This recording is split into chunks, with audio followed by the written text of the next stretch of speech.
During our cruise to Alaska, we had a port in Juneau.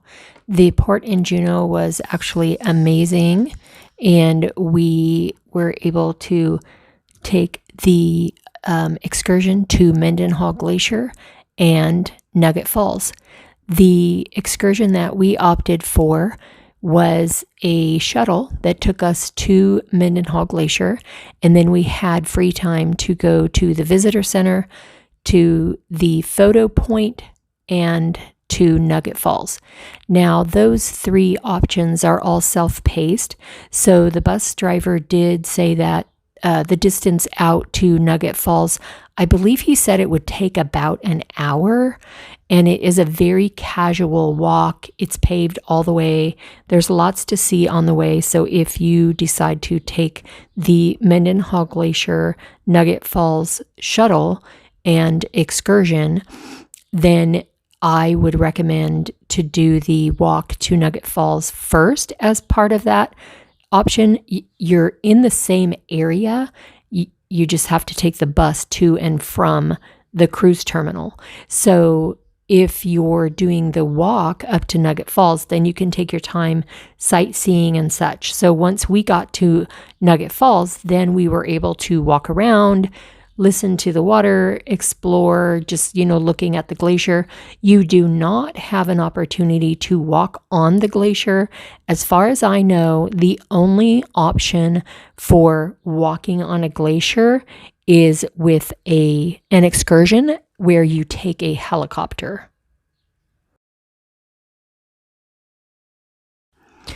We also did not walk to the photo point. I believe that might be an option for somebody that isn't able to walk all the way to Nugget Falls.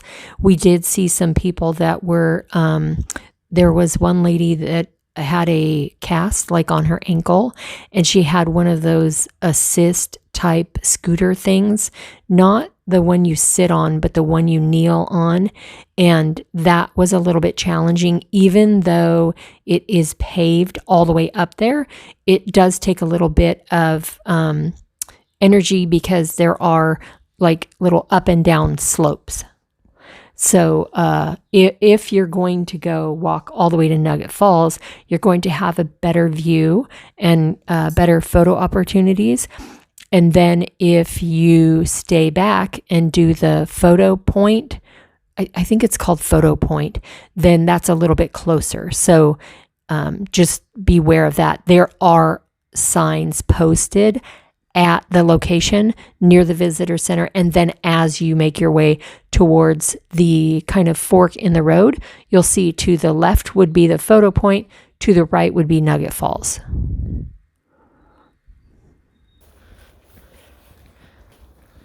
Me and my honey. Now on the walk up, you do want to take your time because there is wildlife. We saw a porcupine up in a tree. We saw, just some birds. We saw waterfalls and such. So take your time looking. And if you're nervous about the time allotment, you could walk out to Nugget Falls a little more briskly and then take your time coming back, because you would know what your time frame is on what time you're going to be meeting the bus.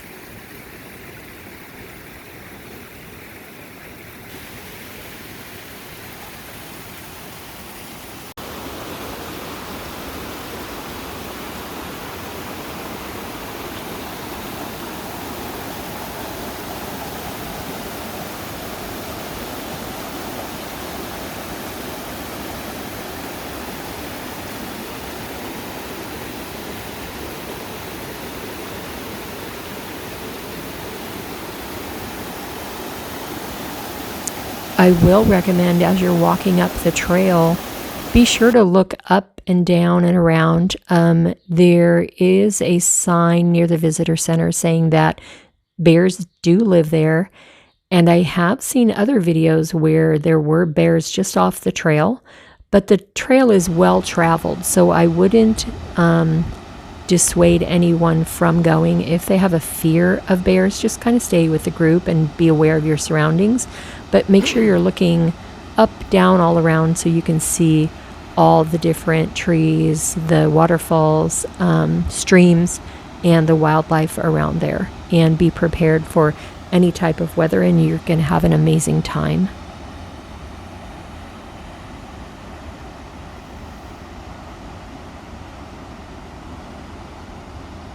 So one thing that's cool when you're taking a cruise to Alaska, you do have several different ports where you would have the same type of opportunities, such as wildlife and whale watching, or a garden tour, and similar. So check over your itinerary, which ports you're going to, and then weigh the pros and cons and the pricing and stuff like that to see which port you would like to do the different excursions in.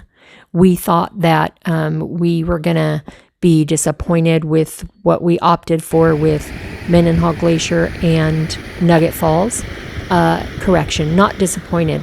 We weren't sure what to expect. We knew that it would be amazing because we're so grateful to have the opportunity to be there, but we just weren't 100% sure what to expect. How close were we going to be to the glacier? How close were we going to be to the falls and such like that? And as you can see on the video, it was spectacular, very amazing. The trees, the pathway up to Nugget Falls, the glacier, all of it was just spectacular.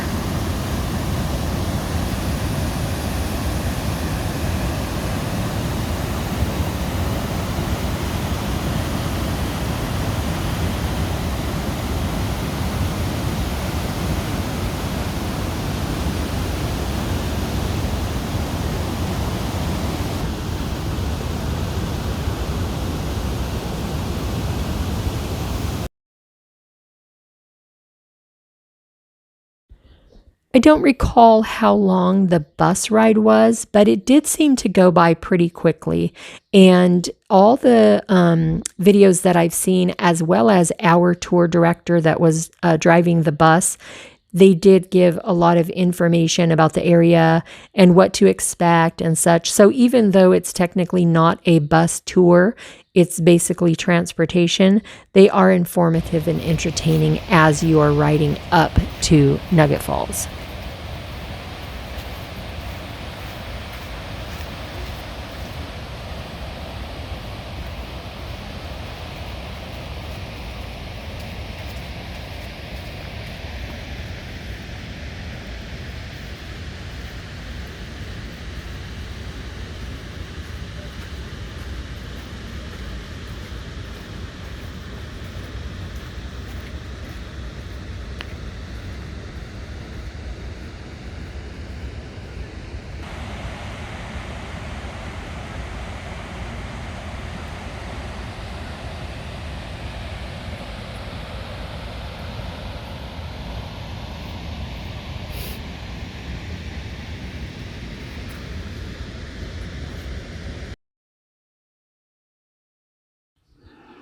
I will say that there can be many different types of weather.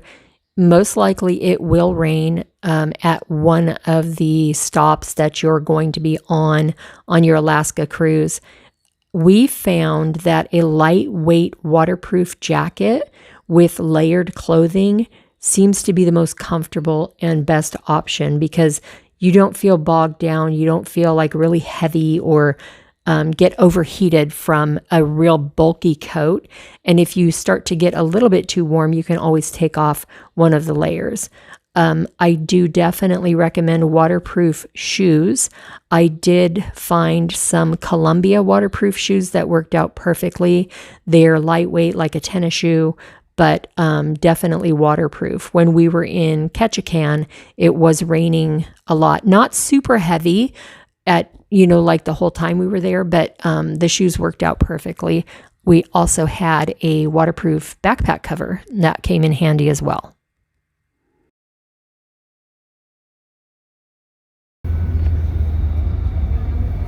I'll mention a few more things about the Tongass National Forest. So I didn't get to talk about the trees, but we have two main types of trees here in general. We have what's called the Western Hemlock and the Sitka Spruce. About 70% of the Tongass National Forest is Western Hemlock. About 25% is Sitka Spruce. Those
I chose both.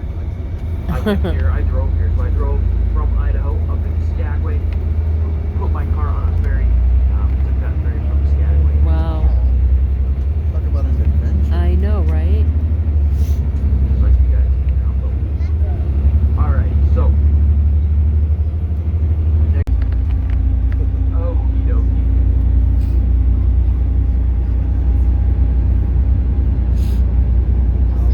I told you. McDonald's is actually kind of special. It has a world record. It has a world record for the largest opening of a McDonald's ever. When they opened up that McDonald's, they sold out within the first 10 hours, and then they did not reopen for another 2 weeks after that. Oh. They had to wait for the bars to come in. They sold everything. They made and sold every single thing. They had nothing left. And so, quite an event. People were pretty excited. We don't have that much fast food here in southeastern Alaska. We have McDonald's, Subway, Papa John's, Domino's. That's it. And so when that opened up, it was like the first place of fast food. So everyone was like super excited about it. And here to our right side, behind these buildings, kind of behind these dirt mounds, you can see the Juneau Airport. There's a lot of private hangars there, but the Juneau Airport is an international airport, which means the comms towers are open 24/7, and we have customs, so we can receive an international flight if necessary, which is pretty cool. But usually they're never ever scheduled to come to Juneau. Most of the flights either go to Seattle, Washington, or to other places here in Alaska. About half the airport is Alaska seaplanes. They're about pilots are pretty concerned for the safety of their passengers. So they were headed to Seattle, Washington, making a stop in Anchorage. But they were pretty concerned for the safety of their passengers because they hit something. And so what they did is they radioed and said, hey, we hit something, we need some help on the runway. So they touched down there in Anchorage, their first stop. And the mechanics came out and they inspected the plane, looked over everything. Luckily enough, nothing was damaged or broken. And so they were good to head on. But the funny thing was, is there was salmon, blood and guts all over the nose of the plane. Oh. That's what they hit, was a salmon. And so they were like, how do we hit a salmon? That's crazy. It was like, that's a crazy thing. A plane hit a salmon, And so what they figured is an eagle must have dropped its lunch on the nose of the plane as the plane was taking off, right? Some might say that eagle is pretty talented. Okay. Don't worry, that's not the end of the story, okay? There's more left. That would be too much lead up to just drop off there. Anyways, so what they did is this is a true story. So there was a plane that hit a salmon. It was for Alaskan Airlines. The pilots had to do an accident report. They had to say, hey, we hit a salmon. The gangs came out. That's why this all happened, right? Higher ups received this accident report, and they think, most accident reports don't say that. So they're like, that's hilarious. So the plane hit a salmon. And so they kind of spread it around. Everyone was hearing about it. The whole company is just spreading like wildfire. Eventually the owners heard about it. They were like, wow, that's awesome. That's like a crazy thing, never happens. Plane hitting a salmon. So they got this bright idea and they decided to do something. What they did is they went out and they bought a brand new airplane. The kind of airplane they bought was a Boeing 737 airplane. They have not made that choice as of recent events. But anyways, they took this Boeing 737 airplane and they commissioned it to have a salmon decaled across the side of the plane. And they named it the Salmon 30 Salmon. Salmon 37. There's some eagles Is that here on the one? right too, and on the left on the left post. But anyways, Salmon 37 was a real plane. It did exist. So I didn't just make that up. That's true. If you are curious enough, you can look it up on Google. Salmon 37. See a picture of it. Big old plane with the salmon on the side of it. But it was a pretty good plane. It was retired last year. Took its last flight. Hasn't flown since. It was a good plane, except for there was one big problem. The pilots always got in trouble with the Fish and Game because they didn't have their fly fishing licenses.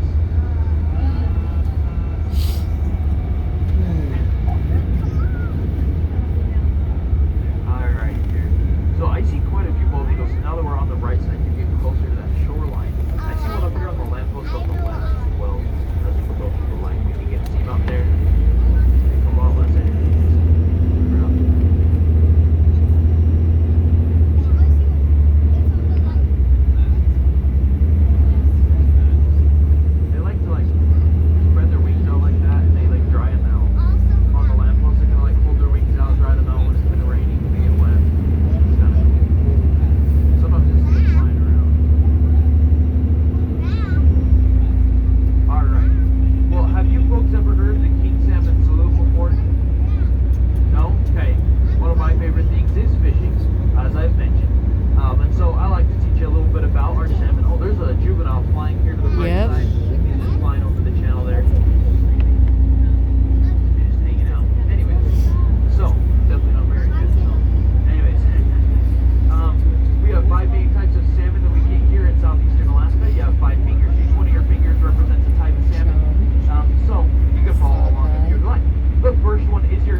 Yep. This mountain That's the right old in front one. of us. Yeah. Mount Roberts.